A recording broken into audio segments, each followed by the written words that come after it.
Well, hey, good day to you. This is Todd. I'm a regular dude walking in the Word. And we are looking at Sunday in Psalms. Yeah, Sunday in Psalms. That's what it's called.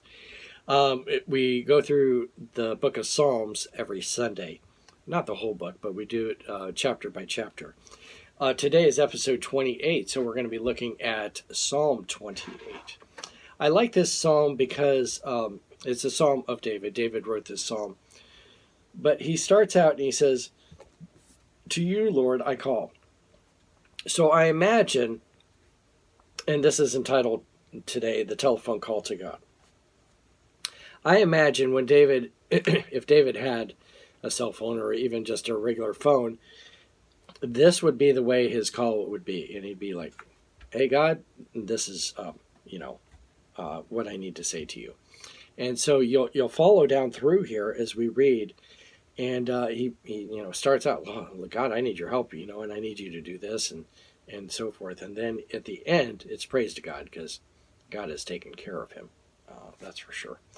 So let's read this today, Psalm 28. And when we read through it, just keep it in mind, this is a call to God. So just like I'm calling someone to ask for help, this is David calling to God, and this is his real conversation that he had with God. All right. So this is Psalm 23. It says, "To you, Lord, I call. You are my rock. Do not turn a deaf ear to me. For if you remain silent, I will be like those who go down to the pit." Okay.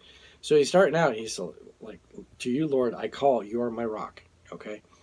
But he's saying, don't turn a deaf ear to me. It's like, it kind of like, don't hang up on me. Don't hang up on me. All right. Because if you don't help me, I'm doomed, when he says, "I go down to the pit." Verse 2, "Hear my cry for mercy as I call to you for help, as I lift up my hands toward your most holy place." A sign of lifting up hands is surrender. Like, I need your help, like if you see a helicopter coming towards you, you're raising your hands up like, I need your help, So that's what it's like here with that. Not that God's in a helicopter, but he's raising his hands, kind of a sign of surrender and help.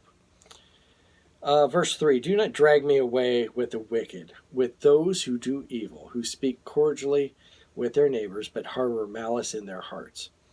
Repay them for their deeds and for their evil works.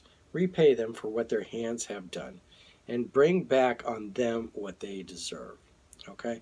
So he's saying, "God, I know you're going to, discipline the wicked, but don't sweep me out with those guys, okay? I don't want anything to do with those guys." And he talks about them specifically, the neighbors. They speak cordially with their neighbors, like, oh, they're all fine, but then their ways are evil, that they do, their deeds are evil. And they harbor malice in their heart. So it's kind of being a two-faced. You're saying all these nice things to your neighbor, and then when they turn their back, you're saying all kinds of bad things about them. That's what's going on here.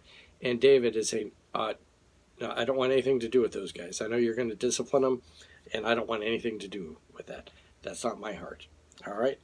So then in verse 5 it says, "Because they have no regard for the deeds of the Lord, and what his hands have done, he will tear them down and never build them up again."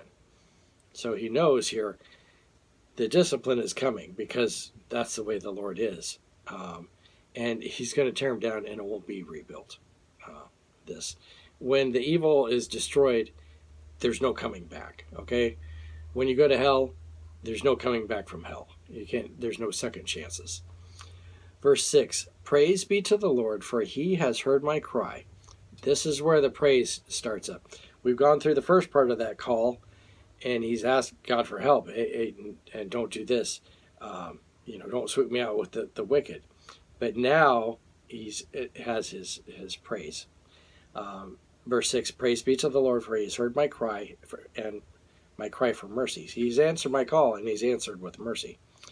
"The Lord is my strength and my shield. My heart trusts in him, and he helps me. My heart leaps for joy with the song that I praise him. The Lord is my strength of his people, a fortress of salvation for the anointed one. Save your people and bless your inheritance. be their shepherd and carry them forever. Okay, a lot of great things he says there, but concludes with saying, hey, be their shepherd forever. Okay, and we know the shepherd, if you need to know more about what a shepherd is like, go back to our episodes of Psalm 23, and we talk about that. But, a shepherd looks out for his sheep and is watching his sheep and cares for the sheep and protects the sheep. So all that, and so God is doing that same thing to us. He's watching just like a shepherd does for us. Okay?